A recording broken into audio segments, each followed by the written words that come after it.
안녕하세요. 본 강의는 최근에 공교육이나 사교육에서 많은 관심을 갖고 있는 IB 과정에 관련된 내용입니다. 특히 이제 실전 공동체라든지 또는 지식 이론, 핵심 개념 기반 연구에 관련돼서 한번 제가 시간을 냈습니다. 여러분들과 같이 생각해 보도록 하겠습니다. 본 강의는 공교육, 사교육에 계신 수학교육 관련 선생님들을 위한 강의입니다. 물론 학부모님들도 관심을 가지시면 좋을 것 같습니다. 오늘 말씀드릴 내용은 1시간 조금 더 걸릴 텐데요. 보통 저는 일단 수학의 정의라든지 물론 이건 굉장히 중요한 내용으로 저는 받아들입니다. 우리나라 교육은 아직 수학의 정의를 내리지 않고 있습니다. 그 다음에 저는 이제 11개의 주제를 얘기할 텐데 이 11개 주제는 어떤 강의의 효용성을 위해서 포물선에 대해서 초점을 두겠습니다. 여러분 포물선 너무 잘 아시지요? 함수로 말하면 y 콜 EX 제곱 이런 그래프가 이런 형식이지요. 이 그래프를 보통 포물선이라고 부릅니다. 자, 그래서 먼저 도입을 제가 말씀드리면은 이제 실전 공동체는 어떻게 역량 성장의 조건을 만들 수 있었는가를 가지고 한번 말씀을 드리는데요. 이제 서론입니다. 그래서 먼저 우리는 수학의 정의가 먼저 있어야 되고 그 다음 과정으로 사고의 수학적 양상이 있어야 됩니다. 물론 그런 다음에 뭐가 나오는 거예요? 교육과정이라든지 그 다음에 수업, 평가 이런 것들이 동일하게 그렇죠. 이게 어떤 순서가 있는 것이 아니라 일치가 돼야 된다는 것입니다. 이거에 일치가 되어야 돼요. 평가하고 따로 논다는 뜻은 아니라는 것입니다. 우리나라 교육은 평가하고 지금 좀 괴리가 크지요. 앞에서 벌어지는 일들이. 자, 첫 번째는 뭐냐면은 수학의 정의입니다. 우리나라 교육은 아직 수학의 정의를 도입하고 있지 않습니다. 그러나 미국 수학 교육은 수학의 정의가 시작입니다. 그래서 뭐로 정의하냐면 수학이라고 하는 것은 패턴과 순서의 학문이다, 사이언스이다 라고 정의를 내립니다. 그 다음에 IB에서는 구조와 순서와 관계를 연구하는 학문으로 수학을 정의합니다. 이 수학의 정의는 정말 중요합니다. 옷으로 말하면 첫 번째 단추입니다. 총론이 아닙니다. 총론이 첫 번째 단추가 아니라 수학의 정의가 수학교육에서는 첫 번째 단추라는 것입니다. 자, 첫 번째 단추가 꿰어졌어요. 여러분, 첫 번째 단추가 꿰어졌습니다. 즉, 수학의 정의가 꿰어졌어요. 그러면 두 번째는 뭐가 와야 되나요? 그러면 그 정의를 좀 더 포괄적으로 하는 어떤 개념, 보통 핵심 개념이라는 용어를 쓰고 있지만 굉장히 조심해야 됩니다. 어쨌든 IB에서는 12 컨셉이라는 것이 나오고요. 미국 수학 교육에서는 사고의 수학적 양상, 모드라고 하는 것을 도입합니다. 여기서는 그래서 모델링, 옵티마이제이션, 최적화, 심볼리즘, 그 다음에 인퍼런스는 추론입니다. 로지컬 어널리시스, 그 다음에 abstraction, 추상화 이렇게 6가지를 사고의 수학적 양상으로 도입을 한 것입니다. 그럼 IB에서는 어떻게 써요? 12 컨셉입니다. approximation 서부터 해가지고 validity까지 해가지고 여기 패턴도 있어요. 모델링, 패턴, generalization, equivalence 이런 것까지 포함을 해서 12개로 말을 하고 있는데요. 사실은 이거하고 이거는 거의 같은 말입니다. 그러면서 특히 IB에서는 이 12 컨셉을 뭐라고 얘기를 하고 있냐면 빅 아이디어라는 용어를 씁니다. 12 컨셉은 빅 아이디어다. 그리고 빅 아이디어는 통합, 융합이나 통합 교육을 위한 것이다 라고 명시를 합니다. 자, 우리나라는 여기까지 이 두 가지가 없어요. 없습니다. 이제 그거에 대해서 우리 수학 교육을 하시는 분들은 이제 여기서부터 시작을 해야 된다는 것이 제 주장입니다. 물론 IB에서는 지식론, 그 다음에 국제적 소양, 지식론과 국제적 소양을 다룹니다. 그래서 지식 영역 간의 비교나 연결 같은 융합에 대해서 관심이 높지요. 국제적 소양은 뭐겠어요? 세계를 향한 열린 자세라고 하는 것입니다. 이거에 대해서는 제가 아주 구체적으로 얘기를 하려고 합니다. 자, 이제 이와 같은 상황에서는 사실은 질문이 틀려집니다.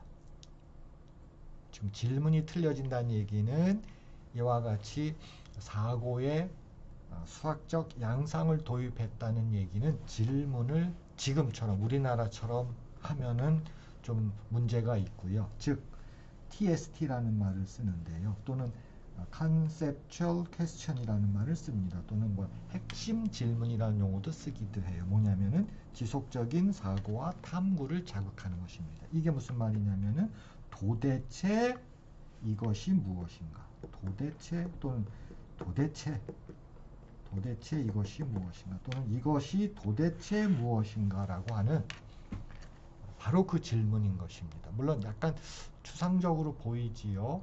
조금 더 구체적으로 말하면 그 세 가지로 분류를 합니다. 그러니까 스텝을 세 개로 나눴다고 보시면 돼요. 뭐냐면은 사실을 묻는 질문이 먼저 오고 개념적 이해를 요구하는 질문, 맨 마지막에는 논쟁 가능한 질문. 이것이 아까 말한 이것이 도대체 무엇인가를 세 가지로 얘기한 거고요. 또는 이렇게 해도 됩니다. 이것을 학생들이 알기를, 학생들이 이해하기를, 학생들이 할 수 있기를 이렇게 좀 분리를 해도 돼요. 그래서 여러 가지 이걸 이제 개발을 해야 되겠죠. 그렇죠? 그래서 예를 들면 이제 탈레스라 그러면은 탈레스는 쿠프 왕의 피라미드를 방문했을까? 이거는 사실을 묻는 겁니다. 그럼 개념적 이해는 뭐예요? 닮은비 같은 거겠죠. 논쟁 가능한 질문은 뭐겠어요? 과연 그림자가 어떻게 되어 있었느냐 하는 것입니다. 자, 이제 그림을 가지고 제가 설명하면 좋겠지요. 그러니까 수학에서 논쟁 가능한 질문이라고 하는 것은 그렇게 어려운 것이 아니라는 것입니다. 상당히 어떻게 보면 자연스러워요. 자, 탈레스가 피라미드 기자지구를 방문했을까? 그건 뭐 기록을 가지고 우리가 쓰면 됩니다. 자, 개념적 이해를 요구하는 것은 뭐예요? 이렇게 그림자와 막대기의 그림자로 만들어지는 바로 닮은비의 얘기죠. 그렇죠? 직각삼각형의 닮은비예요. 이것도 직각삼각형, 이것도 직각삼각형. 그런데 논쟁 가능하다는 얘기는 무엇이냐면요. 이 그림이라고 하는 것은 피라미드 위에서 내려다보면 그림자가 이렇게 생겨야 돼요. 그런데 일반적으로 그림자가 과연 이렇게 생길까요? 라고 하는 문제 제기가 있어야 되겠죠. 근데 사실을 보면은 1년에 4일은 이렇게 생겨요. 그러나 4일을 제외한 361일 동안은 그림자가 이렇게 생깁니다. 그러면 확률적으로도 학생들이 판단할 수가 있죠. 탈레스가 방문했을 때 과연 이렇게 그림자가 생겼겠냐는 것입니다. 만약에 이렇게 그림자가 생겼다면 이거는 일반적인 삼각형의 닮은비가 되면서 과연 그 시기에 탈레스가 일반 삼각형의 닮은비를 알았느냐라고 하는 논쟁 가능한 질문으로 바뀌게 된다는 것입니다. 오늘은 제가 포물선을 얘기한다고 그랬는데 그러면 이제 한번 각도에 대한 얘기도 해보죠. 여러분 알겠지만 360도를 우리는 쓰고 있어요. 그러면 도대체 우리는 사실을 묻는 질문, 황도 10인궁의 발견과 360도의 도입이 이제 바로 그것입니다. 그러니까 360도를 도입한 이유는 황도 12궁을 발견하면서 이야기가 되는 거지요. 그게 이제 사실을 묻는 질문. 한번 제가 개념적 이해라고 한다면 만약에 역사적 배경으로 이게 뭐냐면 덴데라 신전이야. 이집트 덴데라 신전에 있는 12궁입니다. 제작한 거예요.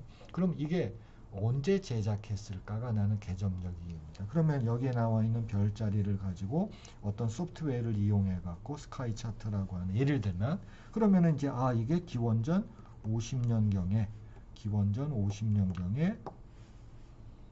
이집트 하늘의 별자리라고 하는 것을 알아낼 수가 있겠죠. 그렇죠? 그 쉬운 문제는 아니죠. 자, 그러면 수학에서 논쟁 가능한 질문이라고 하는 것은 무엇이냐 하는 것입니다. 제 주장은 이거죠.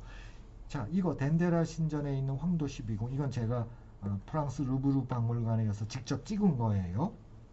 그러면 이 프랑스 정부는 덴데라 12궁을 이집트에다 반환해야 하는가에 대한 자신의 비판적 견해를 쓰는 것이 바로 논쟁 가능한 질문이라고 하는 것입니다. 자, 여러분, 오늘은 제가 포물선을 중심으로 한다 그랬잖아요. 그럼 포물선을 가지고 과연 논쟁 가능한 질문이 뭐냐 하는 것입니다. 자, 포물선이라고 하는 것은 전형적으로 여기 나와 있듯이 제동거리예요. 그래서 제동거리는 쓸게요. 제동거리라고 하는 것은 적당한 상수에다가 속도, 자동차 속도의 제곱입니다. 그래서 y = ax 제곱처럼 하나의 포물선 개념이 여기 들어가 있지요. 그러면 사실을 묻는 질문. 자, 제가 과실 비율 분쟁 심의 사례라고 하는 이 사이트에 들어가서 2008년이네요. 자, 그래서 이제 그 하이페이스 차로에서의 사고 난 것들이 쫙 설명되어 있어요. 그러면 저는 사실을 묻는 질문에서는 사건 사고를 뭐 200자 또는 300자로 요약하시오. 그게 사실을 묻는 질문입니다. 자, 개념적 이해를 요구하는 질문은 이거예요. 바로 이와 같은 개념을 바탕으로 해서 이와 같은 이제 어떤 그 이론을 바탕으로 해서 개념이라기보다는 물론 이제 전체적으로 얘기를 한다면은 개념이라고 말을 해도 돼요. 그래서 자동차의 제동거리는 자동차가 티코가 됐던 소나타가 됐던 그랜저가 됐던 질량과 무관하다를 어떻게 설명할 것이냐. 또는 고속도로에 나와 있는 이와 같은 표지판은 어떤 입장에서 이 표지판에 110km를 유지하라라고 하는 결론을 냈냐는 것입니다. 이제 그거를 설명하는 것이 개념적 이해를 요구하는 질문이지요. 그럼 논쟁 가능한 질문은 뭐겠습니까? 지금 여기 사이트 들어가면 당연히 판결문이 나와 있습니다. 판결문이 나와 있으니까 이 사건에 대해서 당신은 30% 그리고 옆에 있는 분은 70%의 책임을 지세요 라고 판결을 한 거죠. 그렇죠? 그러면은 논쟁 가능하다는 것은 두 가지입니다. 첫 번째, 판사는 어떤 배경을 바탕으로 해서 이와 같은 결론을 냈냐는 것입니다. 두 번째는 여러분들이 판사라고 한다면 학생들이 판사라고 할 때 어떤 판시를 하겠냐, 판결을 내리겠냐 하는 것이 논쟁 가능한 질문이라고 보는 것입니다. 물론 지금 제가 교육과정을 가지고 이제 여기까지 쭉 끌고 왔어요. 수학의 정의부터. 물론 이제 하나 더 참고할 것이 있습니다. 최근 우리나라에서 많이 들어와 있는 CT 교육이죠. 물론 이 CT 교육은 괴델부터 시작을 합니다. 괴델부터 시작을 하게 돼 있어요. 그래서 이제 이게 바로 인간의 사고 과정에 관련된 또 다른 교육 과정이 있다라고 판단하시면 돼요. 그래서 그 교육 과정이라고 하는 것은 수학에서 말하는 사고의 수학적 모드, IB에서 말하는 거로 뭐냐면은 12 컨셉 이거입니다. 여기는 5가지예요. 5가지 컨셉이라고 하는 거고, IB로 말하면 미국 수학 교육으로 말하면 5가지 사고의 수학적 모드를 말하는 것입니다. 사고의 수학적 모드예요. 사고의 수학적 모드를 얘기한다는 것입니다. 쪼개서 보자. 추상화하자, 일반화하자, 이밸류에이션, 근사값에 관련된 얘기입니다. 계산, 그 다음에 알고리즘적 사고로 하자라고 하는 것이 이제 그 분류입니다. 물론 이것이 수학이나 과학 그리고 스팀을 중심으로 한다 그러면은 약간 변형이 나타나요. 그래서 CT 교육도 특히 수학이나 과학 그다음에 스팀 물론 미국에서는 스템입니다. 미국에서는 스템이죠. 그래서 데이터 프랙티스, 모델링, 컴퓨테이셔널 프로블럼 솔빙, 시스템 띵킹 프랙티스로 나눠져요. 이게 이제 최근에 우리나라에서 말하는 인공지능이 여기 이 파트입니다. 그래서 상당히 넓어요. 그래서 제가 이제 여러분들한테 세 가지 어떤 교육에 대한 이야기를 하는데 하나는 미국 수학 교육, 그렇죠? 하나는 미국 수학 교육, 하나는 IB, 하나는 CT에서 수학이나 과학 중심의 교육입니다. 보세요. 항상 정의가 먼저 옵니다. 그 다음에 그 사고의 양상이 나타나게 되죠. 그래서 수학교육에서 말하는 6가지 양상, IB에서 말하는 12가지 컨셉, 그 다음에 CT 교육에서 말하는 4가지 텍사노미, 분류, 이렇게 이제 이야기가 전개가 되는 것이 지극히 상식적이라는 것입니다. 그래서 저는 이제 최근에 제가 12개 강좌를 이제 인터넷에다가 올렸죠. 참고를 해보시고. 그래서 자 지금까지 저는 3가지의 어떤 분야에서 정의가 있고 모드가 있고 그 다음에 무슨 핵심 질문이 있고 그런 이야기를 했잖아요. 우리나라를 잠깐 둘러보지요. 우리나라는 수학에 정의가 없습니다. 그냥 성격만 있어요. 우리나라에는 핵심 개념이 없습니다. 이거는 사실 핵심 개념이 아니에요. 이건 핵심 개념이 아닙니다. 단원명이에요. 단원명. 그 다음에 성취기준. 이것도 성취기준은 아니에요. 이거는 교육과정이 이야기지 성취기준이 아니죠. 그러면서 우리는 2015를 지내왔던 것입니다. 그럼 이와 같은 2015에서의 문제점은 과연 융합이 가능하냐 하는 것이에요. 사고의 통합을 추진할 수 있는가 이런 것들이 굉장히 어렵다는 것입니다. 물론 장점도 있어요. 여러분 아시겠지만 차근차근 진도 빼기는 좋아요. 그 다음에 수능 시험 준비하기는 최적입니다. 그렇죠? 그래서 이런 문제점을 제가 앞에서 3개의 분야에서는 어떤 식으로 첫 단추, 두 번째 단추를 어떻게 접근하냐 하는 것이었었죠. 자, 이제는 제가 한번 구체적 예를 들어서 우리가 수학에서 말하는 사고의 수학적 모드 중에 하나가 모델링이죠. 물론 IB에서도 모델링이 12 컨셉 중에 하나예요. 그거를 IB에서는 빅 아이디어라고 했죠. 그렇죠? 자, 그래서 이제 그 다음에 나오는 것은 과연 포물선을 가지고 나왔지만 인간들과 포물선입니다. 과연 인간들은 포물선을 발견한 것인지 발명했는지 이게 이제 소위 말하는 TOK입니다. 지식론입니다. 이거에 대해서 나머지 시간을 할애하도록 하겠습니다. 그러려면 우리가 좀 먼저 알아야 될 것이 있습니다. 그래서 1번으로 저는 이거를 놓게 됐는데요. 타이틀은 추계 시대입니다. 이걸 제가 올리고 자, 추계 시대를 제가 1번으로 갖고 온 이유는 여러분들이 이 추계 시대에 대해서 좀 아실 필요가 있습니다. 좀 간략하게 해야 되겠죠. 이걸 시간을 끌 수가 없겠죠. 자, 추계 시대라고 하는 것은 기원전 500년경에 알 수 없는 이유로 삼투 현상이 일어났다는 것입니다. 그래서 소크라테스나 플라톤, 아리스토텔레스들이 탄생을 했다라고 하는 이론이에요. 근데 멀쩡하게 보이죠. 그렇죠. 여러분들을 보기에는 그때 태어났나 보다. 그런데 이거의 배경은 이 사람들이 다른 데서 무엇을 배워온 것이 아니라 독자적으로 이유는 모르겠는데 이런 위대한 학자들이 독자적으로 학문을 자기들이 개발을 했다. 또는 영역을 개척했다. 그런 뜻이에요. 즉, 이 사람들은 고대 이집트나 고바빌로니아 쪽 또는 레반트 영역 이런 데서 전혀 영향을 받지 않고 독자적으로 고대 그리스는, 그러니까 고대 그리스를 주어로 하면 고대 그리스는 주변 문명의 영향을 절대 안 받았다는 뜻입니다.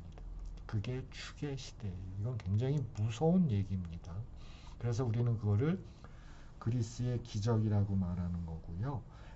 그게 아리안 모델이에요. 이거에 반대되는 것이 고대 모델입니다. 고대 모델은 뭐냐면 보통 1700년대까지는 고대 모델이 세계사의 주류였어요. 뭐예요? 이거에 반대되는 거죠.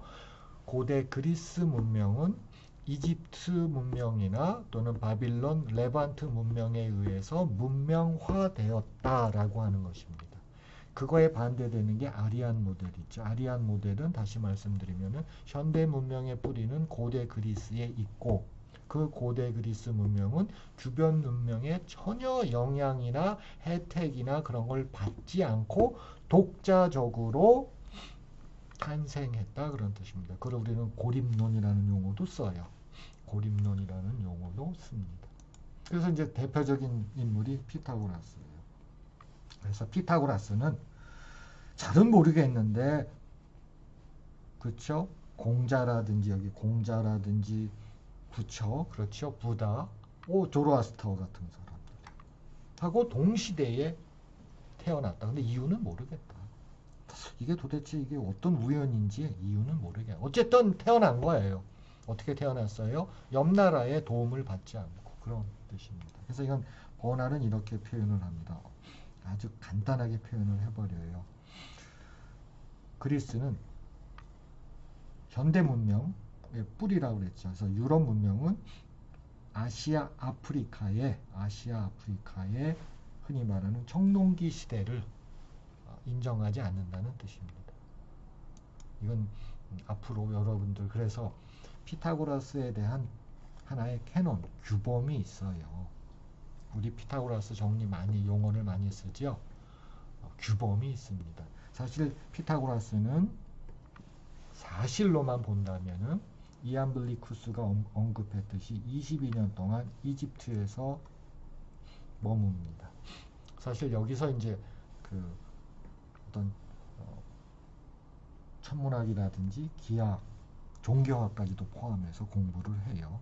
그게 이암블리쿠스의 주장입니다. 이 소크라테스도 그렇게 표현을 해요. 그래서 이집트를 방문한 피타고라스는 학생이 되었다. 즉 공부했다는 거예요. 헤로도토스도 분명히 얘기를 합니다. 그러나 이것은 거절당합니다. 현대로 와서 특히 이때입니다. 이때 와서 어떻게 규범이 생기냐면은 이렇게 규범이 생깁니다. 이거 무서운 얘기죠. 피타고라스가 21년 동안 이집트에 있었던 것은 사실이다. 21년으로 해요. 그러나 어쨌든 이집트는 수학을 모른다. 그래서 궁극적으로 피타고라스는 그리스로 돌아와서 모든 학문 체계를 이루게 된다. 즉 이 말은 뭐예요? 피타고라스는 좋아요. 이집트를 방문한 것은 부정할 수가 없거든요. 그것도 21년으로 얘기합니다만은. 그러나 놀러 갔다는 거예요. 거기 가서 재밌게 놀다가 그리스로 돌아와서 열심히 공부해서 학문 체계를 만들었다라고 하는 것이 현대 사회의 규범이라는 것입니다. 이게 현대 사회, 지금 2021년, 2022년 지금의 규범이라는 것입니다. 이제 피타고라스 정리를 최초로 발견도 안 했고 증명도 할 수가 없었어요. 자, 그러면 청동기 시대에 아시아의 가치를 무시한다 그랬죠. 그렇죠? 그럼 피타고라스 정리는 누가 최초로 발견한 거예요? 당연히 고바빌로니아인들입니다. 대각선 규칙이라고 부르죠. 이게 점토판이에요. 기원전 2000년경입니다. 그래서 이렇게 증명을 했어요. 물론 이게 피타고라스 짝이에요. 15개의 피타고라스 짝까지도 나옵니다. 이거 보세요. 이거 뭐라고 써있나 보세요. 여기요. 이거 제가 읽을게요. 이 친구들은 18,541의 제곱은 12,709의 제곱 더하기 13,500의 제곱과 같다는 이 짝을 발견해낸 겁니다. 이게 15개예요. 정말 어마무시합니다. 근데 사실은 이게 막 있는 것이 아니라 약간의 각도를 대략 1도 정도로 쭉 나란하게 발견을 한 거고요. 이거는 원과 직선의 연립방정식에 의해서 만들어낸 것입니다. 이게 피타고라스 정리예요. 물론 루트 2 같은 것도 마찬가지죠. 루트 2라고 한다 그러면은 우리가 보통 뭐 여러분들은 히파수스가 어쩌고 저쩌고 그러는데 히파수스하고 루트 2의 뭐 이런 거하고는 관계가 사실은 멀어요. 그러니까 루트 2라고 하는 것도 제가 아까 보셨죠. 기축시대, 축의 시대 입장에서는 고전기의 루트 2 같은 것도 이집트나 바빌로니아에서 들어온 것이 아니라 자기들이 알아서 발견했다는 것입니다. 그런데 기원전 2000년경에는 그 바빌로니아인들은 정사각형의 대각선을 통해서 했어요. 이게 이제 그때 근사값이 뭐냐면 4008분의 577입니다. 어마어마하게 좋아요. 소수점이야 5주짜리까지 정확합니다. 어떻게 구했느냐? 순환 알고리즘을 가지고 합니다. 그래서 첫 번째 던져요. 2분의 3부터 시작을 해요. 그 다음에 일반적으로 xn 플러스 1이라고 하는 것은 앞에서 했던 거의 산술 평균입니다. 산술 평균인데 그래서 그거에 바로 전 거에다가 전 거를 뒤집어서 2배 한 거. 뒤집어서 2배 한. 기하 평균과 산술 평균을 이용해서 이렇게 해서 순환 알고리즘으로 해서 x1, x2, 얘가 x3예요. 세 번째 항에서 얘를 한 것입니다. 이집트 입장에서는 얘가 틀려요. 이거입니다. 이렇게 정사각형 구조에서 얘가 1이에요. 그럼 루트 2라고 하는 것은 넓이를 2배로 한다는 겁니다. 더블 레멘이라고 불렀고 넓이를 반배로 한 게 얘가 뭐예요? 루트 2분의 1이죠. 이게 이제 청동기 시대에 고대 그리스 주변에서 일어났던 거고 나는 이게 이제 동지중해를 통해서 고대 그리스로 들어갔다라고 저는 주장을 해요. 근데 이거는 유럽 문명, 지금 유럽 사회 입장에서는 그걸 받아들일 수가 없는 것입니다. 그게 축의 시대예요. 자, 이런 예를 한번 들어보도록 하겠습니다. 지금 최근에 우리나라에서는 인공지능 교육을 얘기하고 있는데 그 인공지능 교육이라고 하는 것이 역사적 배경을 제가 설명을 하겠습니다. 자, 아까 말했던 순환 알고리즘이 있었죠. 그렇죠. x1은 한 번 더 쓸게요. 그 다음에 xn 플러스 1이라고 하는 것은 2분의 1에다가 xn 더하기 xn분의 2입니다. 우리나라에서는 이 순환 알고리즘을 고등학교에서 수열해서 도입 못합니다. 왜? 너무 어려워서 못해요. 그러나 이건 청동기 시대에 정말 가치 있는 사고였습니다. 기원전 2000년이죠. 자, 우리는 이런 순환 알고리즘에서 순환하는 함수 이야기로 나옵니다. 그걸 이터레이션 메소드라고 불러요. 이터레이션 메소드입니다. 알카시라고 하는 학자가 1427년에 도입합니다. 이 도입한 이유는 뭐냐면 천문학에서는 사인 3도가 상대적으로 쉬워요. 사인 3도가. 그걸 바탕으로 해서 사인 1도를 구해야 됩니다. 그러려면 뭐가 나와요? 3차 방정식이 나와요. 그럼 이 3차 방정식을 어떤 식으로 구한 거예요? 해를 예를 들어서 x의 n이라고 한다면은 x의 n 플러스 1이라고 해서 이렇게 순차적으로 계속 순환하는 입장으로 해서 근사값을 정말 대단한 근사값을 구하게 되는 것이에요. 자, 그러다가 괴델이라고 하는 이제 우리 수학자이죠. 논리학으로 참 유명하신 분입니다. 천재적인. 괴델은 1934년에 드디어 이와 같은 상황에서 순환하는 함수들의 어떤 계산을 컴퓨테이셔널 띵킹으로 정의를 합니다. 그게 컴퓨테이셔널 띵킹의 용어의 첫 번째 출발입니다. 물론 그 이전에 다 있었죠. 역사적 배경이. 그리고 지금 와가지고 컴퓨테이셔널 띵킹의 일반적인 이론들이 지금 통용되고 있는 거지요. 그렇죠? 그런데 우리나라는 컴퓨테이셔널 띵킹을 어떻게 번역을 해요? 컴퓨팅이라고 번역을 해서 데리고 들어옵니다. 그래서 컴퓨팅. 그런 다음에 이거를 어떻게 또 이용을 해요? 코딩 그러고 나서 다시 지금은 인공지능 이렇게 용어를 왜곡해서 사용하고 있는 것입니다.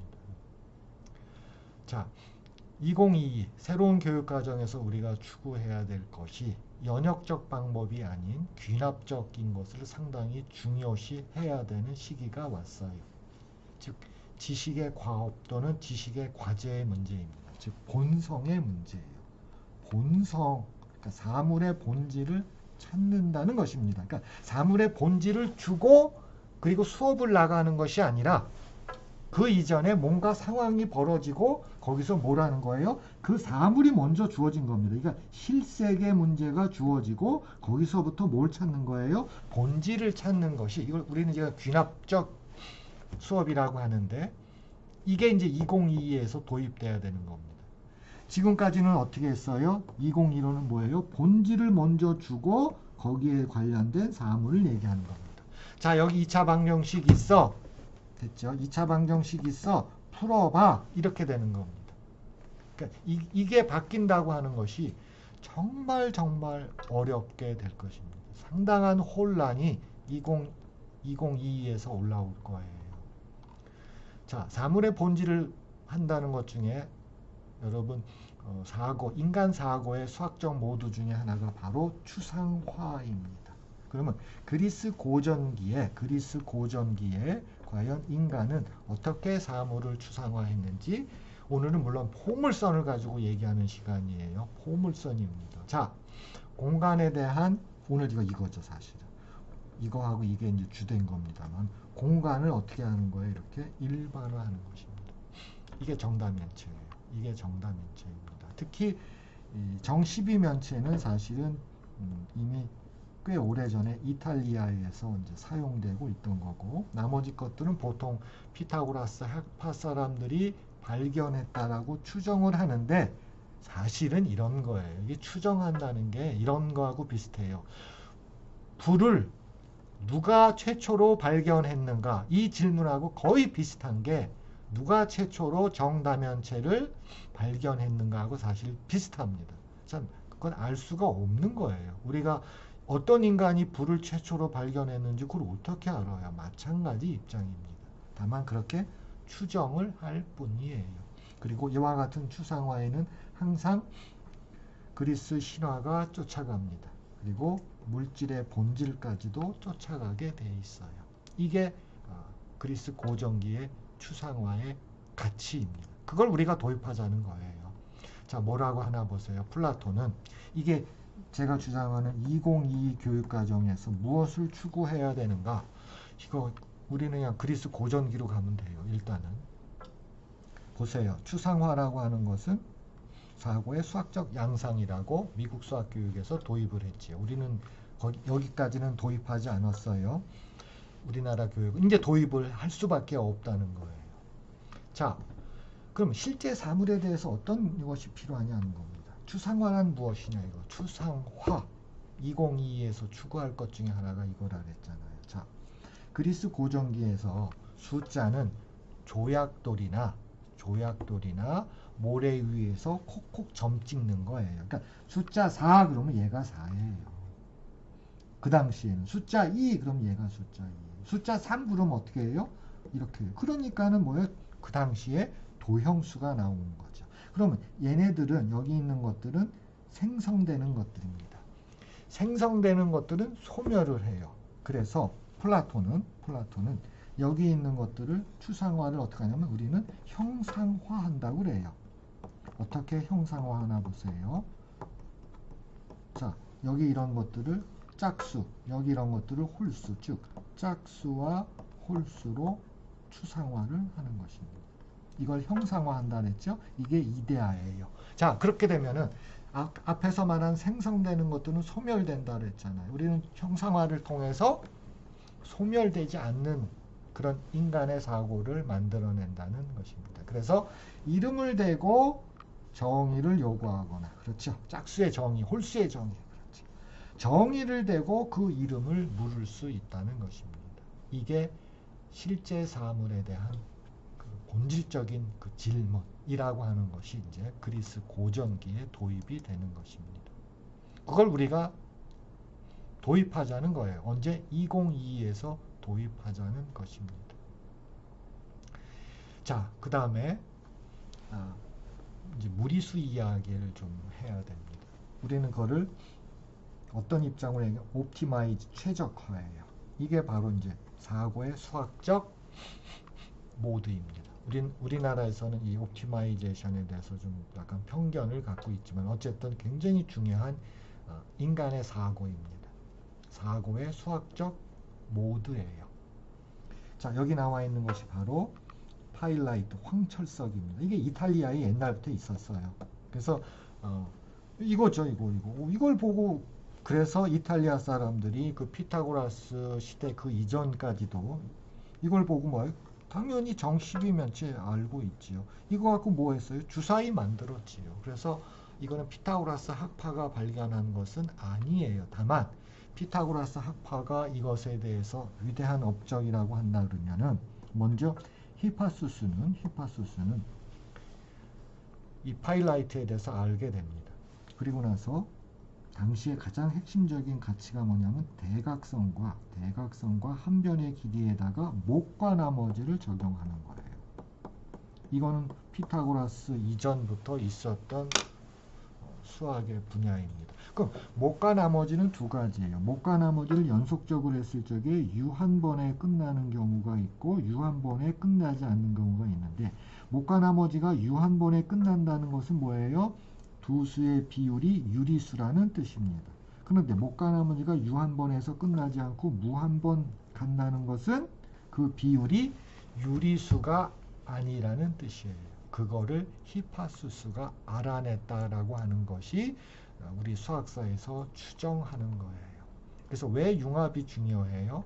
이 황철석에 대해서는 과학교과서에서는 그냥 문질러서 그냥 문지르는 거예요. 그냥. 그랬더니 색깔이 검정색이더라. 그러나 이거를 수학 입장에서 보면은 어떤 인류의 위대한 어떤 만남이라는 것입니다. 그래서 융합이 필요한 거예요.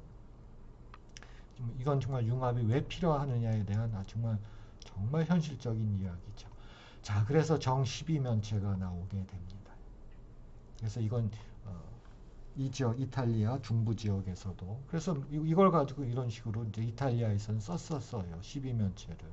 그래서 아까 말씀드린 대로 히파수스의 업적이라고 한다면 우리가 추정하는 것, 기록은 없어요. 그래서 여러 가지를 상황을 봐서 결정한 것은 히파수스는 이거와 이거의 목과 나머지에서 스텝이 무한번 나왔다는 것을 알아냈다는 것입니다. 그래서 그 말은 뭐냐면은 사실은 무한번이라고 하는 것은 이 그림을 봐도 돼요. 이 정오각형의 특징이 대각선을 그리면 별이 무한번 들어가잖아요. 그래서 여기다가 목과 나머지를 쓰면은 이거에 대한 연분수가 이렇게 무한번 나타나게 되는 것입니다. 그래서 이 값이 바로 여러분들이 알고 있는 이 값이죠. 그렇죠? 그래서 실질적으로 그런데 그럼 루트 2는 뭐겠어요? 루트 2는 이제 정사각형의 대각선에다가 목과 나머지를 쓰는 거거든요. 근데 어렵죠. 여러분 보기도 얘가 더 어렵습니다. 그 말은 뭐예요? 그리스 고전기에는 얘를 먼저 발견한 것이 아니라 얘가 유리수가 아니라는 것을 먼저 발견한 것이 아니라 얘를 먼저 발견한 것입니다. 이게 더 쉬운 거예요. 왜? 그 당시에는 목과 나머지 여러분 이거 A분의 B로 해갖고 이렇게 하면 되지 않느냐. 이거는 소크라테스가 한 것입니다. 그러니까 소크라테스가 그러니까 그 이후의 문제 이거 굉장히 어려운 거예요. 이 방법은 무지무지 어렵고요. 당시에는 뭐 갖고 한 거예요? 목과 나머지 갖고 한 거예요. 그 목과 나머지 입장에서는 정오각형이 훨씬 더 쉬워요. 얘보다 쉽습니다. 얘는 1 더하기 이게 숫자가 2가 되거든요. 그만큼 이게 숫자가 2가 되면서 어려워집니다. 자, 어쨌든 자, 그래서 이게 이제 수학 세계의 어떤 패러다임에 바뀌게 되는 것입니다. 유리수만 있는 것이 아니라 그 사이사이에 빈칸이 있어서 빈칸을 채워야 된다는 것입니다. 이 빈칸을 채워야 된다는 거예요. 이게 무슨 말일까요? 여러분, 이렇게 유리수라고 하는 것은 요 검정색이 유리수죠. 유리수라고 하는 것은 물리학에서 과학에서 말하는 실험값입니다. 우리가 여러분들 과학 선생님들 실험을 하면은 뭐가 나와요? 유리수가 나오죠. 그럼 이 실험이 이론으로 넘어간다는 얘기가 뭐예요? 이론으로 넘어가야 되겠죠. 그 말이 바로 유리수 체계에서 실수 체계를 필요로 한다는 것입니다. 물론 양자역학에서는 실수 체계만 갖고는 절대 안 돼요. 또 새로운 체계가 나와야 돼요. 즉 유리수로부터 실수 체계가 나오듯이 유리수로부터 또 다른 실수 체계가 아닌 우리 피진체라고 하는데 피진체가 나온다는 이 양자역학 얘기죠. 그렇죠? 이제 그 순간이에요. 그 순간이라는 것입니다. 자, 그러니까 루트 2가 먼저가 아니라는 거예요. 여러분 그거는 정확히 알고 계셔야 됩니다. 당시의 수학은 못과 나머지로 접근했지 루트 2는 뭐 a분의 b다 그렇게 한 건 나중에예요. 그래서 히파수스에 대한 일화가 이암블리쿠스에 의해서 처음 나옵니다. 이암블리쿠스는 이때 사람이에요. 자, 이암블리쿠스가 뭐라 그랬냐면 히파수스가 처음으로 정십이각형을 컨스트럭션 작도했다 이렇게 보시면 되고 또는 어떤 말을 했냐면은 스피어 9에다가 정십이면체를 그쵸 인스크라이브 그렇죠 내접시켰다라고 하는 것을 어떻게 한 거예요? 퍼블릭 공표했다는 겁니다. 대중들한테 공표했다는 거예요. 구 안에 정십이면체를 집어넣을 수 있다. 그럼 히파수스는 왜 정십이면체에 대해서 집착한 거예요? 바로 구멍을 메꿨다는 겁니다. 첫 번째 구멍이 수체계에서 첫 번째 구멍, 나머지는 다 유리수이지만은 유리수가 아닌 것들이 구멍이 나 있잖아요. 그 첫 번째 구멍을 찾아낸 것이 누구예요? 히파수스입니다. 누구를 통해서 했다 우리가 추정을 해요? 정오각형이 그래서 먼저이고 그 다음에가 누구를 구멍을 메꾼 거예요? 루트 2라고 하는 구멍을 두 번째로 메꾼 거예요. 그런 뜻입니다. 그래서 뭐라고 그랬어요? 그거를 대중들한테 알리게 되면은 그렇죠. 이거 스피어 안에 그 정십이면체를 끼워 넣을 수 있다라고 하는 그런 걸 알리게 되면은 어떻게 된다고 그랬어요? 어떤 그 비밀을 위배한 죄에 해당될 수도 있다라고 하는 우려를 나타내는 그런 문장을 썼어요. 그렇죠? 그러면 여기서 두 가지입니다. 이거는 첫 번째는요. 당시에 피타고라스 학파의 감도는 분위기예요. 비판적 논의를 절대 허용하지 않았다는 것입니다. 물론 피타고라스하고 히파수스는 만날 수가 없습니다. 나이상으로. 아무리 가깝게 봐도 히파수스가 10살 정도일 때 피타고라스가 죽었어요. 그러니까는 만날 수가 없습니다. 자, 그러면 피타고라스 학파 그 이후에 있는 사람들하고 얘기가 됐겠죠. 그런데 그거를 허용하지 않았어요. 즉 비판적 논의를 모든 수는 유리수야. 제가 유리수가 아닌 거 하나 발견했는데 안 돼. 너 그 비밀로 해. 라고 하는 비판적 논의를 수용하지 않았다는 걸 뜻하는 거예요. 바로 그게 핵심입니다. 그런데 그 핵심을 너무 이상한 쪽으로 몰고 가면은 나는 그거는 수학교육에서 바람직하지 않다라고 보는 것입니다. 그걸 이상한 쪽으로 몰고 가는 게 뭐겠어요? 좀 황당한 일이 벌어지겠죠. 그렇죠? 그 이제 뭐 물에 빠뜨려 죽였다 뭐 이런 것들입니다. 그래서 히파수스 1회의 본질은 합리적 논의가 이루어지지 않았고 그래서 피타고라스 교단은 붕괴를 하게 되는 것입니다. 이게 기원전 400년경입니다. 피타고라스 학파는 붕괴를 했어요. 왜? 비판적 논의를 수용하지 않았거든요. 즉 그 파일라이트 황철석에 의해서 붕괴가 됐다 그런 뜻도 되는 것입니다. 그게 본질이잖아요. 그런데 언제 자꾸 왜 루트 2를 갖고 얘기를 해? 그거 아니라 그랬죠. 그 다음에 뭐 EBS에서 뭐라 그랬냐 문명과 수학이라 그러는데 뭐 피타고라스 수학이 이런 말 이거 곤란합니다. 이거 피타고라스 학파는 물에 빠뜨려 죽였다 이러면 안 되죠. 지금 물에 빠뜨려 죽인 게 아니죠. 지금 물론 물에 빠뜨려 죽일 수도 있었겠죠. 물론 뭐 어쨌든 죽었으니까 히파수스는 죽었으니까 뭐 물에 빠져 죽었는지 어떻게 됐는지 몰라도 그게 의미가 아니죠. 그렇죠? 이거는 비판적 논의를 허용하지 않았다는 뜻입니다. 그럼 왜 이런 얘기를 해요? 대한민국 교육에서 2022 새로운 교육과정은 2015하고 틀리게 비판적 논의라고 하는 것이 수학교육과정에 스며들어야 된다는 것입니다. 그거를 제가 얘기하기 위해서 이런 제가 유튜브에다가 지금 올리고 있는 거죠. 자, 물론 오늘 얘기는 포물선이에요. 그래서 특히 TOK, 지식론 입장에서 신화와 전설을 우리는 어떻게 바라볼 것이냐 하는 것입니다. 사실 신화라고 하는 것은 저는 인간의 총체적 산물이라고 생각해요. 그것이 과연 수학 발전에 어떻게 영향을 끼치는지 세 가지를 제가 한번 제시를 해볼게요. 물론 핵심은 제가 포물선으로 갈 거예요.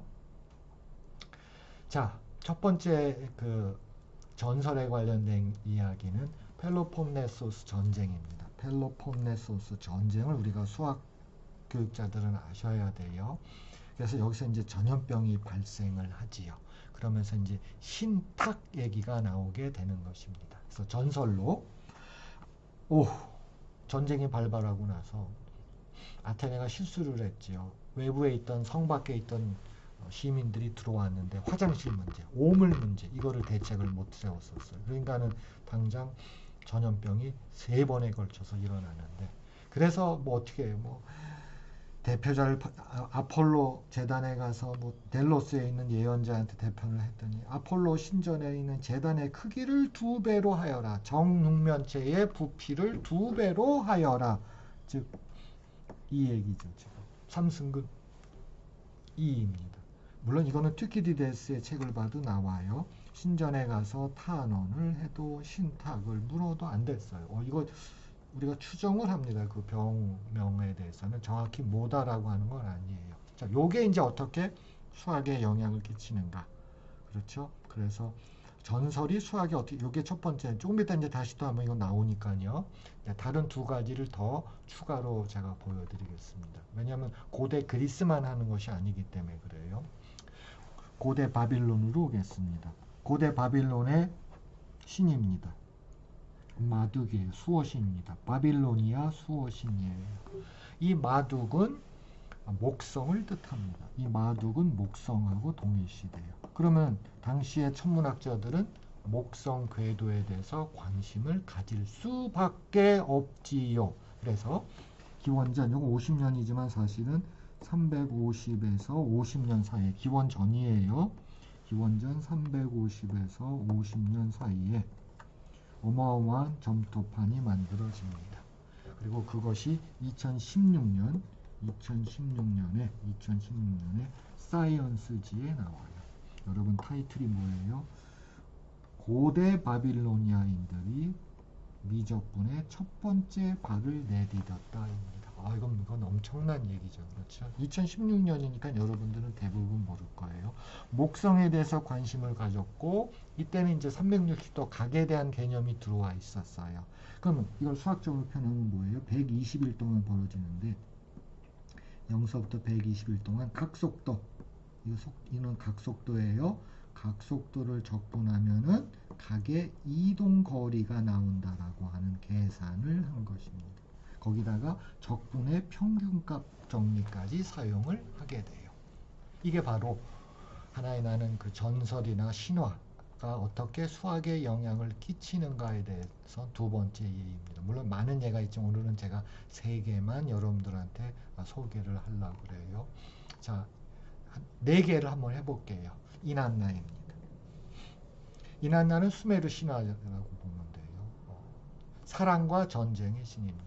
이 이난나는 도형으로 말하면 정육각형이고 별로 말하면은 금성이에요. 별로 말하면 금성입니다. 자, 그래서 정육각형이라고 하는 것은 사실은 이난나를 상징한다고 했죠. 그렇죠? 그래서 이제 이게 중앙아시아의 정팔각형이 어마어마하게 펼쳐지게 되죠. 그리고 아까 보셨지만 정팔각형 바깥에 원이 들어오는데 이게 기원전 2000년경입니다. 기원전 2000년경에는 정팔각형 바깥에 원이 들어와요. 근데 제가 이거 몇 년 전에 프랑스에 있는 오페라 하우스를 갔는데 거기 천장, 이거 제가 찍은 건데 천장입니다. 내 눈에는 이거는 메소포타미아의 수메르 시대의 여신 이난나를 뜻하는 거죠. 물론 제 눈에는 그렇게 보여. 여기까지 들어온 거죠. 그렇죠. 사실은 여기까지 들어온 것입니다. 또 하나는 이제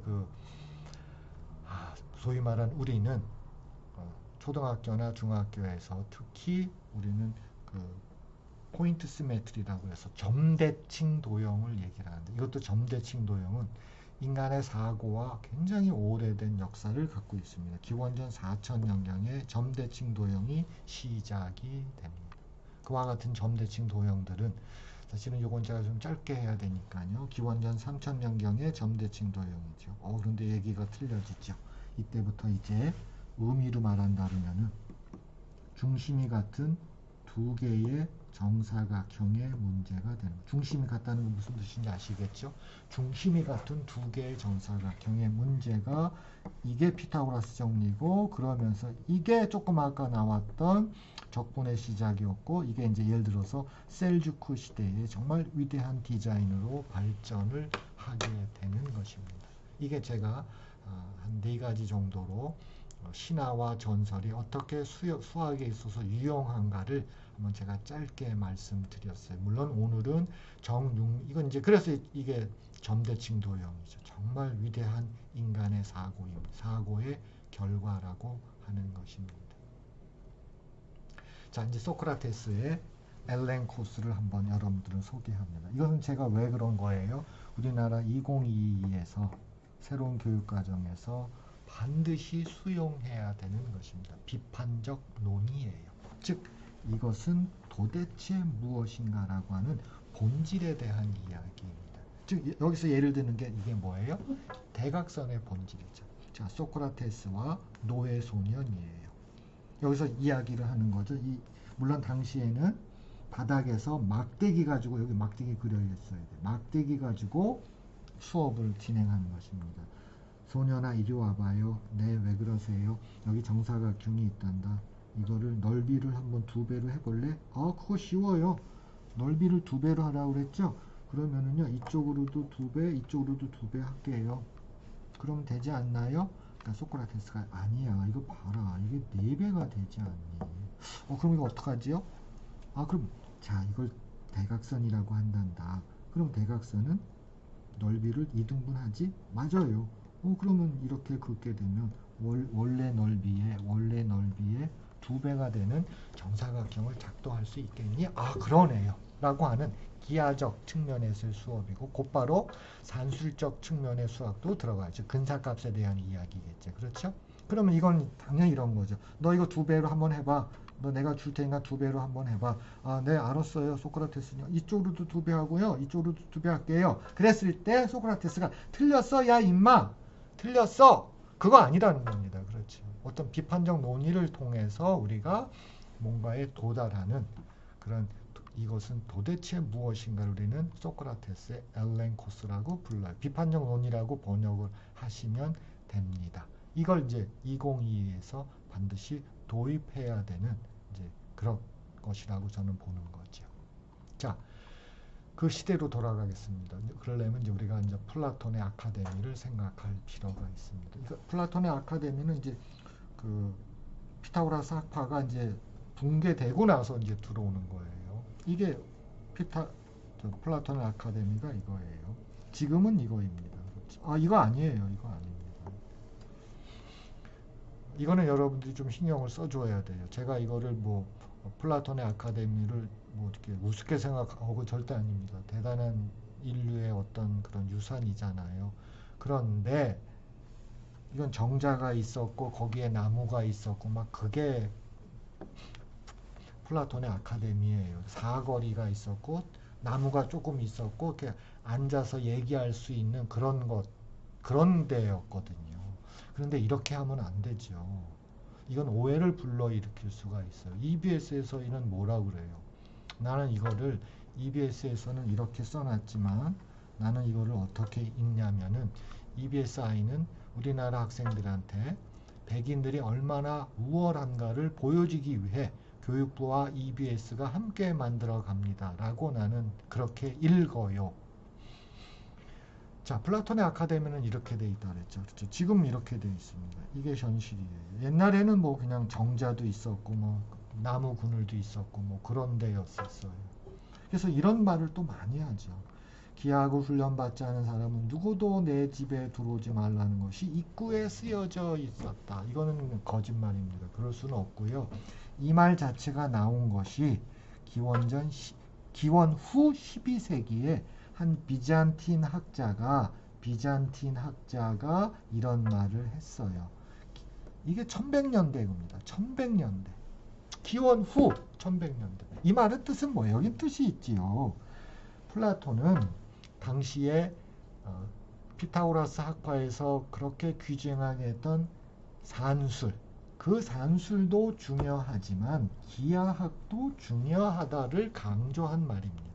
그런 거에 대해서 우리는 조금 더 객관성을 떼어야 된다고 봐요. 그래서 플라톤 시대에 이와 같은 세 가지 수학 문제가 있었고, 오늘은 이거죠. 아까 그 펠로폰네소스 전쟁으로 인해서 신전에 가서 신탁을 받잖아요. 재단의 부피를 2배로 하여라. 이게 오늘 이제 핵심 포인트죠. 자, 신탁 문제입니다. 우리는 이제 모델링이라고 하는 거 또는 빅 아이디어 입장에서 자, 부피를 2배로 해야 돼요. 그러면 이거를 수학적으로 갖고 와야 됩니다. 자, 플라톤 시대에는 이거를 수학적으로 어떻게 되냐면 여기 이제 V가 있고 여기가 2V가 있잖아요. 이거를 어떻게 하냐면 그때는 등비중앙이라고 하는 거, 등비수열을 했어요. 여기다가 2개의 등비중앙을 집어넣습니다. 2개의 등비중앙. 그리고 나서 X하고 Y가 콤파스와 눈금 없는 자로 작도 가능한가를 시도합니다. 당연히 못하죠. 그렇죠? 그러다가 플라톤은 이거 안 되겠다. 이거 너무 어려워. 이거를 2차원으로 넓어갑니다. 아까 보셨죠? 정사각형의 넓이가 2배가 되는 거. 그렇죠? 이렇게 넓혀갑니다. 왜? 공간은 너무 어려우니까. 자, 그러다가 다시 시간이 가서 기가 막힌 아이디어를 찾아냅니다.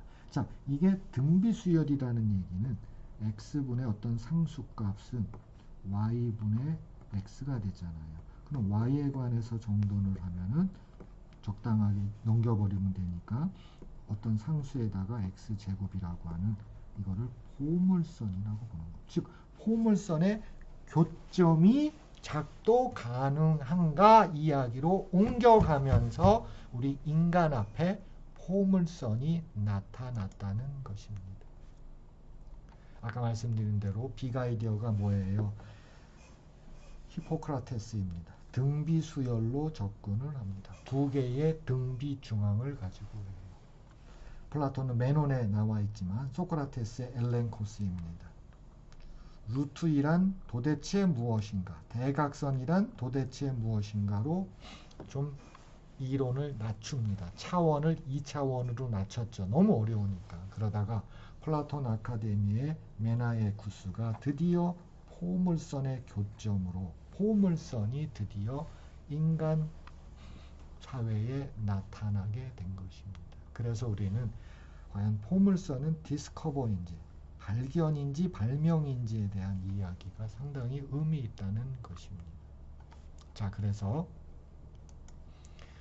벌써 이제 1시간이 넘어가죠. 그러니까 수학의 발전이라고 하는 것은 그렇게 실패를 했다고 해서, 아까 실패했잖아요. 실패했지만 인간은 포물선을 발견하죠. 리만 가설도 마찬가지죠. 지금 계속 실패하고 있죠. 약 400편의 논문이 쓰여지고 있어요. 아예 리만 가설이 옳은 것으로 해서 그냥 이론이 전개돼. 물론 리만 가설이 만약에 틀렸다 그러면 그 지금까지 나온 400편의 논문은 아무런 의미가 없는 거죠. 그렇죠? 알렌 튜링은, 우리의 수학자 알렌 튜링은 리만 가설이 틀릴 것이다 라고 예언을 했었습니다. 이제 패러다임이 헬레니즘 시대로 가겠습니다. 이때가 과연 우리가 관심을 가져야 되는 융합의 세계입니다. 물론 이거에 대해서는 제가 짧게 하고 넘어가야 돼요. 그래서 헬레니즘 시대에 특히 오늘 포물선이 주제라고 그랬잖아요. 그러니까 아르키미데스는 헬레니즘 시대에 포물선의 이 알렉산드리아가 이제 공동체예요. 그래서 여기서 연구가 시작이 되겠죠. 제가 그냥 이 사람은 알렉산드리아에서 일하고 있었던 아르키미데스라고 할게요. 이 양반이 했던 것은 포물선의 넓이입니다. 그러니까 증명 과정을 보면 굉장히 의미 있는 게 이거예요. 포물선의 넓이, 여기서 요 포물선의 넓이라고 하는 것은 아까 삼각형의 넓이 이겁니다. 보다 크지 않고 보다 작지 않다. 즉 등호라고 하는 것은 보다 크지 않고 보다 작지 않다라고 하는 것을 도입했다는데 의미가 있는 것이지 이건 미적분하고 아무런 관계가 없습니다. 이걸 미적분의 시작이라 그러면 안 됩니다. 물론 이제 포물선만 얘기하는 거기 때문에 제가 짧게 했고요. 이제 중세로 넘어가도록 하겠습니다. 이제 벌써 이제 1시간이 흘렀지만 그걸 자르지 않고 계속해서 할 거. 여러분들은 좀 소리를 빠르게 해갖고 하길 바래요. 특히 중세 수학자들 중에서 포물선과 관련된 세 분을 제가 소개를 하겠습니다. 자, 중세에서 특히 우리는 아바스 조의 시작을 보면 됩니다. 이게 750년서부터입니다. 그래서 여러분 이거 한번 관심 가져주세요. 아바스 조입니다. 이게 이제 아바스 조의 왕궁이에요. 여기가 이제 칼리프가 진무하는 장소이고 왕궁을 원으로 만듭니다. 근데 이 원은요 사실은 유클리드의 원의 정의에서 온 것입니다. 정말 그렇게 한 거예요. 그래서 이게 이제 두 가지 의미가 있어요. 크게 보면은 내가 중앙 집권적 통치를 하고 있다. 원의 의미가 그거예요.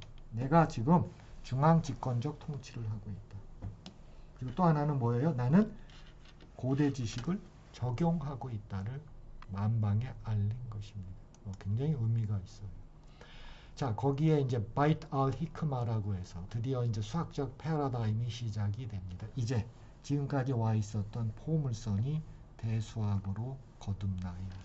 그래서 우리는 알콰리즘의 저서 이름에서 대수학이 왔잖아요. 그리고 이 양반이 어떤 식으로 2차 방정식을 즉 포물선을 대수학으로 이 양반이 어떻게 옮겨왔나요? 자, 이게 이제 바이탈 히크마의 상상도예요. 자, 그때 칼리프가 알마문이고 나는 이러이러한 이유로 그렇죠. 어떤 상속이라든지 그런 문제들 그렇죠. 분할, 재산 분할 그렇죠.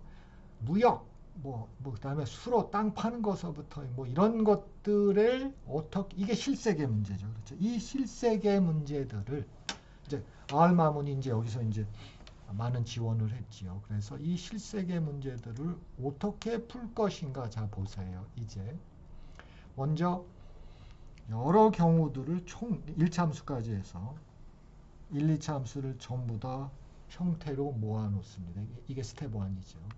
스텝 바이 스텝으로 들어갑니다. 여기서 말한 스텝 바이 스텝. 두 번째 스텝에서는 이 형태를 이제 2차 함수만 걸러내면서 최고차항을 1로 만든 우리는 이걸 노멀 폼이라고 불러요. 최고차항을 1로 만듭니다. 그리고 각각에 대해서 솔루션을 공식으로 만들어요. 우리는 이런 과정을 지금 CT 교육에서 알고리즘믹 싱킹이라고 부르잖아요. 그 알고리즘, 이게 현장입니다. 이게 현장이에요. 그래서 이와 같은 인간의 사고의 수학적 모드를 알고리즘적 사고라고 부르는데 그 알고리즘이 바로 알콰리즘위에서 알콰리즘위라고 하는 이름에서 왔다는 것입니다. 이게 그 사건의 현장이에요. 인간은 이렇게 알고리즘적으로 사고도 많이 한다는 것입니다. 아까 봤죠. 이거 모델링 실세계 문제가 있고 이거를 수학적 세계로 갖고 오고 여기서 수학적 결론 해를 구해요. 그런 다음에 이제 잘 활용하는 것이죠. 그렇죠? 그래서 물론 포물선에 대한 이것도 마찬가지 이런 식 많이 쓰죠. 그렇죠? 완전 제곱 형태 이것도 이제 알콰리즘이가 그의 저서에서 했어요. 그래서 국제적 소양으로서 우리는 알콰리즘이는 대수학의 아버지이다는 것입니다. 그러려면 이 용어를 쓰려면 우리 여러분들도 알콰리즘의 업적에 대해서 조금 더 자세히 알면은 좋겠죠. 물론 이걸 정말 자세하게 하려면 논문을 보는 것이 제일 타당하겠지요. 자, 두 번째 학자로 들어가겠습니다. 광학의 아버지 또는 안과 의사이기도 해요. 이븐 알 하이삼입니다. 이분은 회전체의 최적입니다. 회전체. 포물선의 회전체. 당연히 이 양반은 광학의 아버지이기 때문에 2차 곡선에 대해서 정말 많이 아십니다. 알지요. 그럼 이제 회전체를 들어갑니다. 이걸 썼어요. 최초. 이 식을 써서 여러분 금방 알았죠. 구분 구적에서는 당연히 이거 써야죠. 그래서 이렇게 되고 그래서 회전체의 최적을 구하는 것입니다. 지금 교육과정에서 이게 빠졌죠. 그러니까 그 전에 있을 적에 우리나라 교과서에서도 회전체 최적 구할 적에 R, even R 하이샴이 썼던 거 그대로 씁니다. 그렇죠. 그래서 카츠는 그런 말 했어요. 이게 뉴턴과 라이프니츠가 미적분을 창안했다는 서술은 역사책에서 제거해야 된다라는 말까지 한 것입니다. 이거 제가 얘기하는 게 아니에요. 그렇죠? 굉장히 유명한 저널에 나온 것입니다. 이건 정말 이런 말씀은 안 돼요. 뉴턴과 라이프니츠가 미적분학을 창안했다. 이건 정말 곤란합니다. 이건 곤란해요. 여담으로 우리가 가우스가 옛날에 1부터 100까지를 학교 선생님이 피곤해서 쉬기 위해서 했더니 이거 뒤집어서 했다 그랬잖아요. 가우스가 10살 때 한 겁니다. 근데 사실은 이거를 이런 기법 쓴 거는 누가 쓴 거예요? 이브날 하이삼이 썼던 거죠. 그렇죠. 정말 훨씬 전에 썼던 것입니다. 물론 가우스가 이거 공부해서 했다는 뜻은 절대 아니에요. 가우스가 독자적으로 했겠죠. 그것도 10살 때. 그렇죠. 그런 의미입니다. 10살이라는 나이에 이와 같은 정말 빅 아이디어죠. 이런 빅 아이디어를 생각해냈다는 건데 사실은 이거의 뿌리는 뭐예요? 이븐 알 하이삼입니다. 참고로요. 물론 중요한 것은 저렇게 시그마 노테이션에서의 시그마 i 제곱 i 3승 i 4승을 썼다는데 의미가 있는 정말 대단한 의미가 있는 거죠. 그래서 아까 그거는 파티마조죠. 즉 동지중해에서 일어났던 일이고요. 다시 이제 시간이 조금 흘러서 3차 방정식으로 넘어갑니다. 당연히 포물선 2차 방정식까지 끝났잖아요. 그럼 3차 방정식 가야죠. 근데 오마르 하얌은 3차 방정식을 기하적인 거 이런 식으로 이 문제 풀 적에 어떻게 풀었어요? 기하적인 해법으로 근을 구했습니다. 그러니까는 산술적 근이 아니죠. 그렇죠? 기하적 근을 전부 다 구하게 된 것이 물론 이 양반 혼자서 한 것이 아니라 그때의 공동체 안에서 그때 이제 그 공동체 안에서 학자들끼리 모여서 세미나를 계속 했거든요. 그래서 그 실천 공동체 안에서 이게 완성이 된 것입니다. 즉, 이거 대수학이 기하학으로 완성이 됐다라고 하는 용어를 쓸 수가 있는데요. 이 공동체라고 하는 것이 거의 700년 이상이 유지가 됩니다. 바그다드에서는 아불 와파, 지금 오마르 하얌은 이스파한입니다. 사마르칸트에서 알카시, 이스탄불에서는 이펜디 이런 분들이 거의 700년 이상을 공동체로서 예술가들하고 같이 그것을 이끌어 왔지요. 그 결과 700년 동안에 당대 최고의 수학자들과 당대 최고의 예술가들에 의해서 우리 지금 이런 것들을 우리가 가지고 있을 수 있다는 것입니다. 그래서 이 공동체에서 나타나는 모델링에 대해서 제가 소개를 하겠습니다. 오늘은 그냥 끊지 않고 좀 길어도 하나의 강의로 완성을 하도록 하겠습니다. 자, 모델링입니다. 모델링은 여러분 우리나라에서는 이게 도입이 안 된 거죠. 우리나라에서는 수학의 정의도 없고 사고의 수학적 모드도 없어요. 이게 사고의 수학적 모드 또는 12 컨셉이라고 하는 IB에서 하는 얘기죠. 자, 미팅에서 예술가가 오마르 하얌한테 부탁을 합니다. 오마르 하얌님, 제가 직각삼각형인데요. 빨간 거의 길이의 합이 검정색하고 같게 되는 그런 직각삼각형을 제가 커팅해야 돼요. 그래요? 알았어요. 그러면 오마르 하얌은 이 실세계 문제를 포뮬라로 바꿔치기 합니다. 이런 걸 물론 집에 가서 그러면서 3차 방정식이 만들어져요.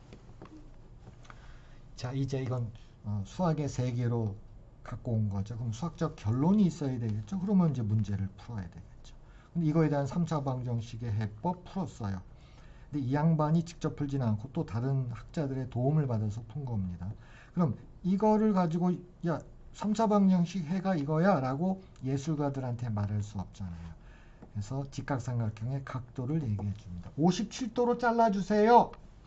네, 감사합니다. 오마르 하야미. 그럼 예술가들이 뭘 하면 되는 거예요? 디자인을 구성하면 되는 것이지요. 그럼 이렇게 디자인 구성만으로 딱 끝날까요? 공동체의 어떤 역할이라고 하는 것은 그건 아니죠. 물론 이건 T자를 이용해서 아까 말한 그 직각삼각형을 만드는 거를 이 T자입니다. 이거 T자를 이용해서 하는 방법도 구현이 나오고요. 자, 오마르 하얌은 그 예술가들이 질문했던 그 직각삼각형을 이용해서 뭘 만들어내냐면은 이와 같은 디자인 구조. 이게 프라이데이 모스크입니다. 이스파한에 있는 프라이데이 모스크를 디자인하게 되는 것입니다. 이게 공동체의 어떤 그 역할이겠죠. 그래서 사실은 오마르 하얌이라고 하는 것을 우리가 TOK에서 이거는 그 기존에 들어와 있는 책입니다. 그렇죠? IB에서 하는 건데 IB에서는 데카르트를 이렇게 얘기를 해요. 기하적인 것을 대수적으로, 대수적인 것을 기하적으로 완성을 했다라고 하는데 봐봐요. 바로 직전에 오마르 하얌은 뭐예요? 대수적인 것을 기하적으로 했잖아요. 아을카리즈미는 2차 방정식의 대수적 해법을 시작한 거고 대수학의 아버지죠. 그 다음에 이븐 알 하이삼을 거쳐서 오마르 하얌을 거쳐서 드디어 데카르트에 와서 완성이 된 것입니다. 그래서 IB에서는 요것만 얘기를 하는데 요것만 얘기를 하는데 우리나라 IB에서는 전체적인 시각을 제공할 필요가 있다라고 하는 그런 문제를 제가 제기를 하는 것입니다.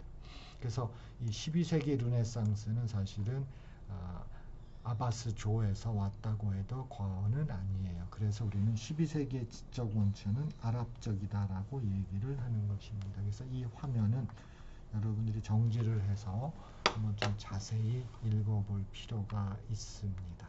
그래서 그러려면 우리가 이제 이 책을 읽으면은 상당히 중세에 대해서 도움이 되겠죠. 이제 포물선 얘기를 계속 이제 하고 있는 거지요.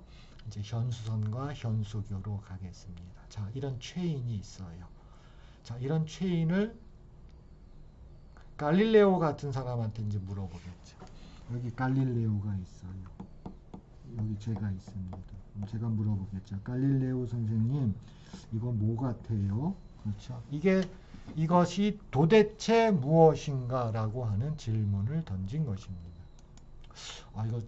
글쎄 이거 뭘까? 이거 포물선 같은데 그건 컨젝처입니다. 그렇죠? 그런 다음에 뭐가 필요한 거예요? 증명이 필요한 거죠. 이제 도구가 필요해요. 그런데 갈릴레오는 이거를 보일 수가 없었습니다. 왜냐하면은 미적분과 로구가 필요했는데 그 당시에 갈릴레오는 미적분과 로고가 준비가 안 돼 있었어요. 몰라요. 그러니까 이 문제를 해결할 수가 없지요. 그리고 여기에 특별히 많은 시간을 투자하지도 않았어요. 사실은 갈릴레오는요. 보시다시피 이와 같은 이 모양을 얘가 누군가를 알아내려면은 이렇게 미분방정식도 필요하고요. 게다가 여기서 여러분 보셨겠지만 로그도 필요합니다. 로그도 자연 로그죠. 그러면 결과적으로 이와 같은 모양은 이렇게 지수함수를 따른다라고 하는 증명을 할 수가 있는 것입니다. 그러나 갈릴레오는 준비가 안 돼 있다 그랬죠. 그렇죠?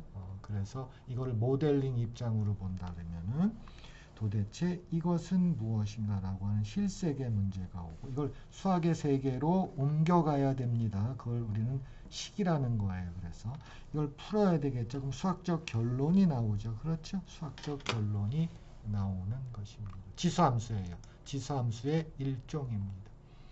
이건 이제 그 선을 현수선이라고 불러요. 현수선을 이게 식입니다. 이 현수선의 식이에요. 예술품으로 나타나지요. 자, 이제 그러면은 이와 같은 현수교는 어떻게 될까요? 현수교라고 하는 것은 두 단계가 있어. 아까처럼 현수선이 있지요. 그렇죠?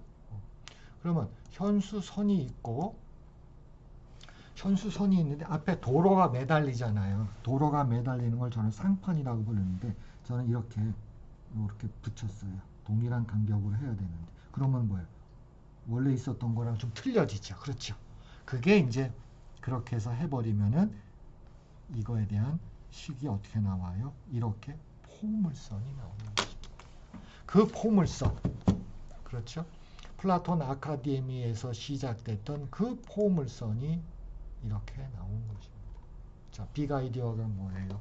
밑에 이제 상판을 붙입니다. 그럼 상판에 관련된 정보가 들어가겠죠.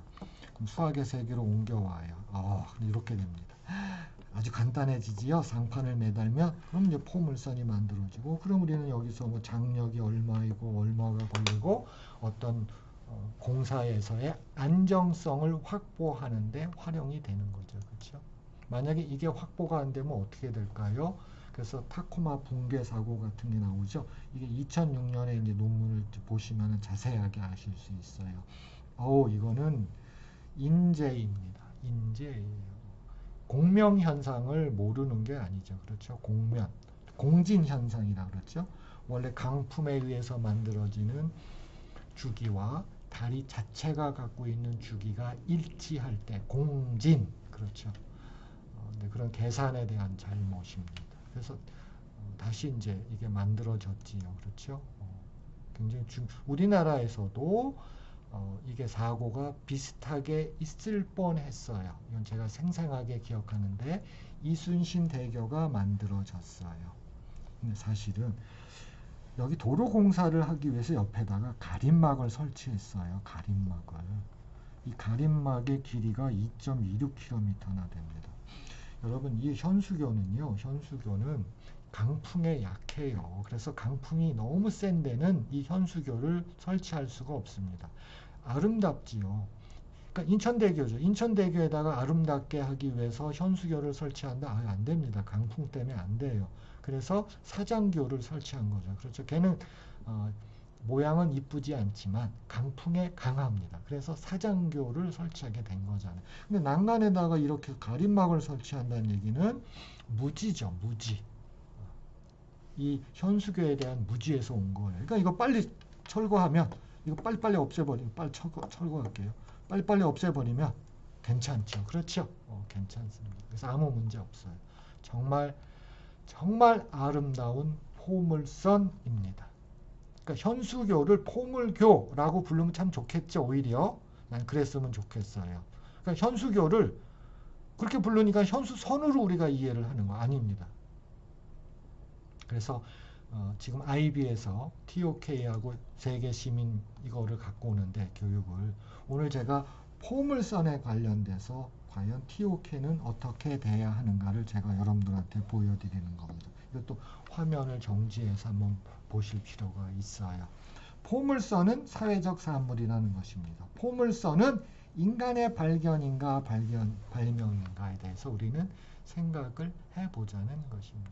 그래서 또 마찬가지로 세계 시민 소양 또는 국제적 소양 이런 용어를 쓰는데 그래서 우리는 추계 시대를 어떻게 극복할 것인지 이슬람 천년 수학을 어떻게 아까 아바스조, 파티마조 그런 얘기가 나왔었죠. 그렇죠?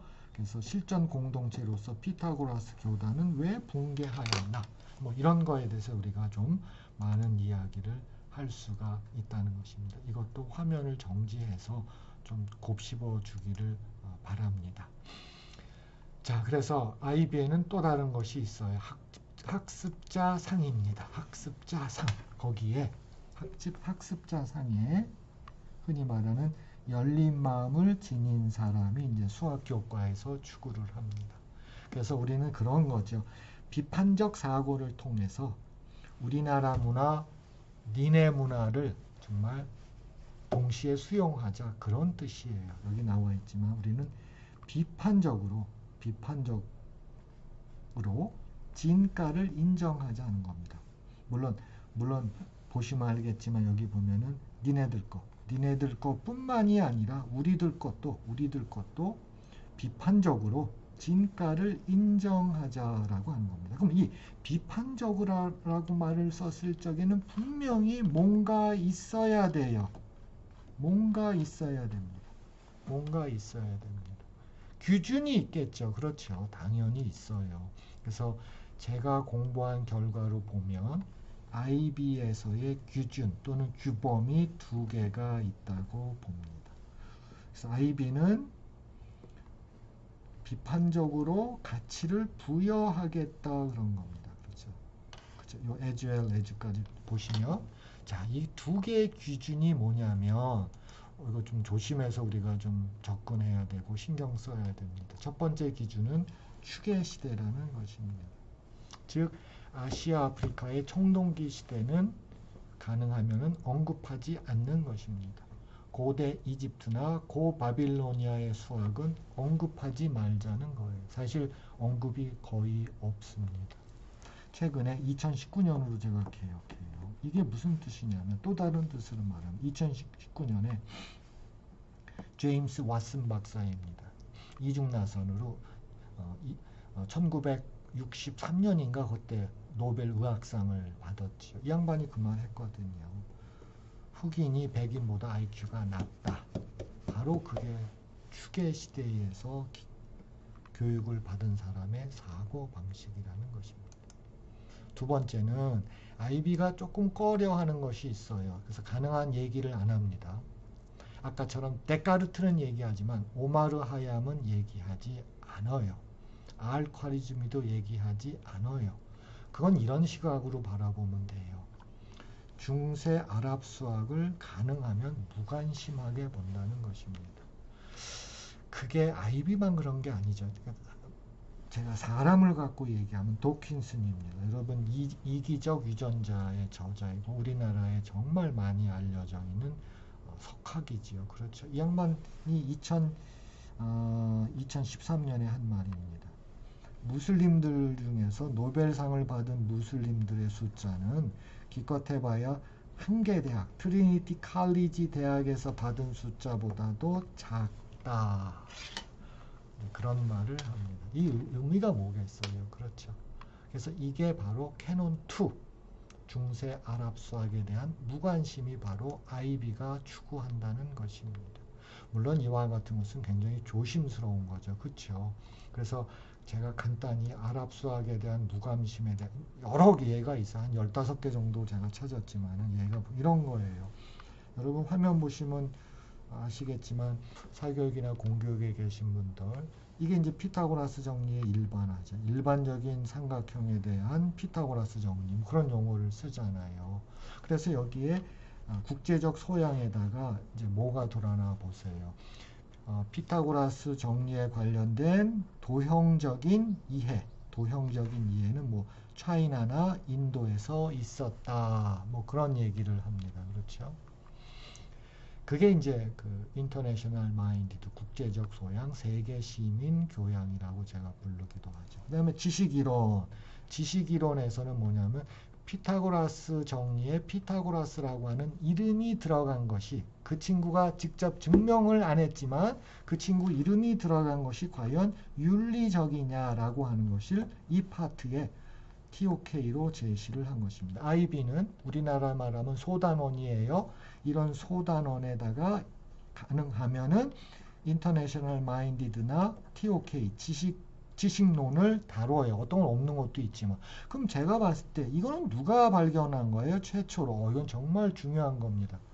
1727년에 아알카시가 이 책에서 이거를 도입하고 증명을 했어요.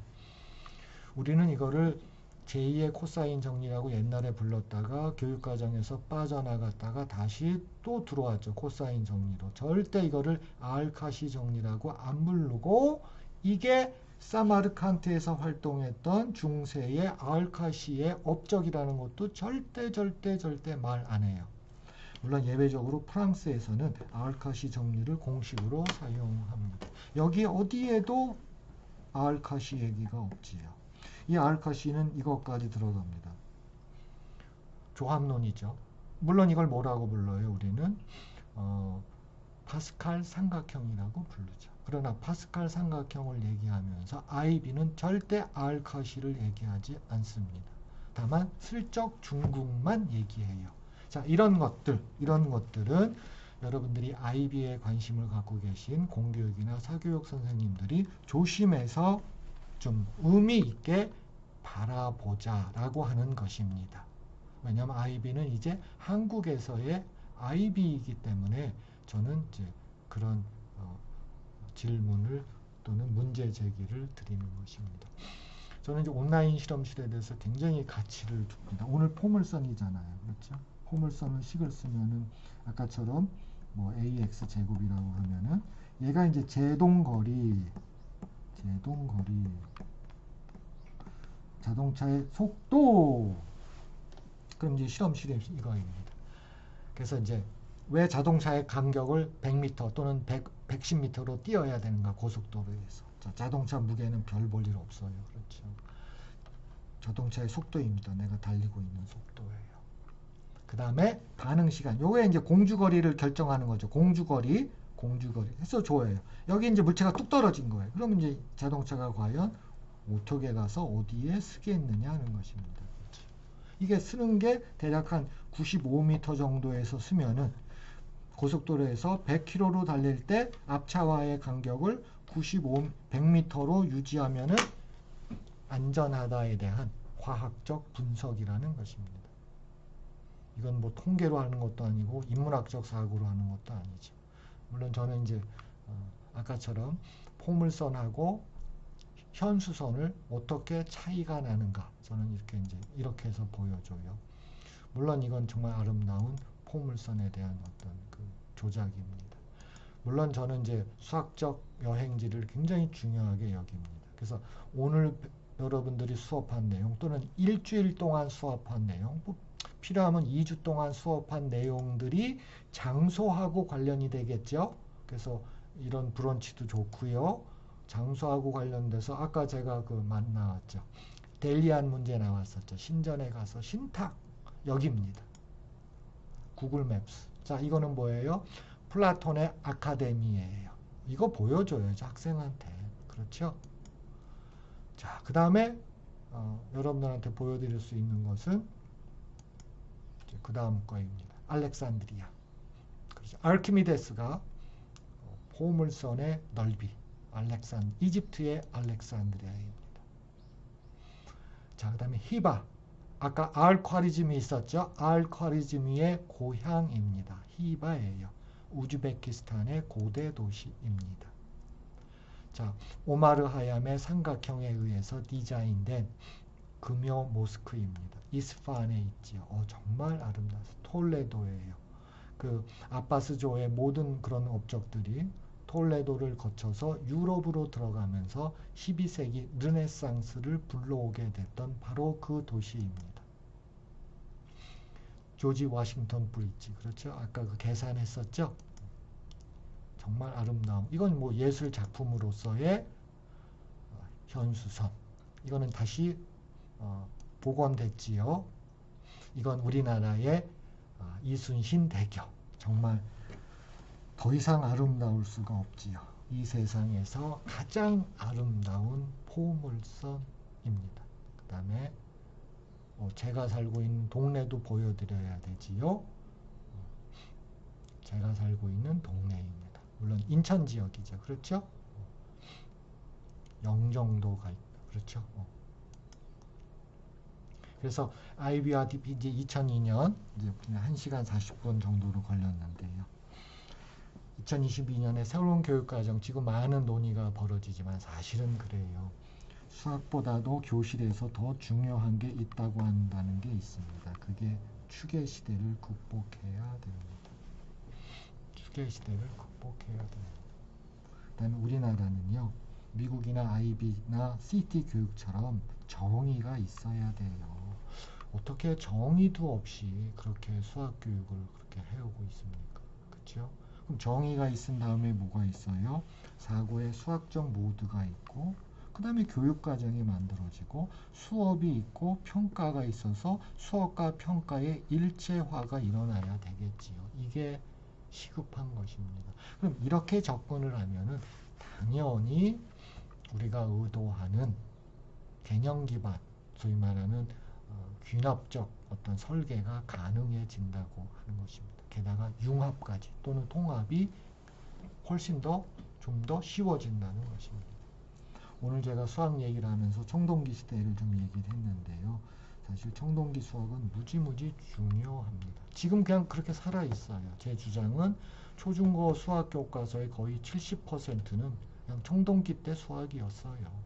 청동기 때 수학입니다. 그리고 그 방법 갖고 가르쳐요. 또 하나는 이제 칠판으로 정말 돌아가야 됩니다. 그리고 실생활 문제 이거 쓰지 마세요. 이런 용어 쓰시면 안 됩니다. 실생활 문제 쓰지 마시고 앞으로는 실세계 문제라는 용어를 써주시길 바래요. 제가 얘기하는 게 그거잖아요. 아까 갈릴레오 얘기했죠. 갈릴레오가 지구가 돈다는 게 실생활 문제가 아니잖아요. 그건 실세계 문제죠. 우리가 추구하는 게 그거 아닌가요?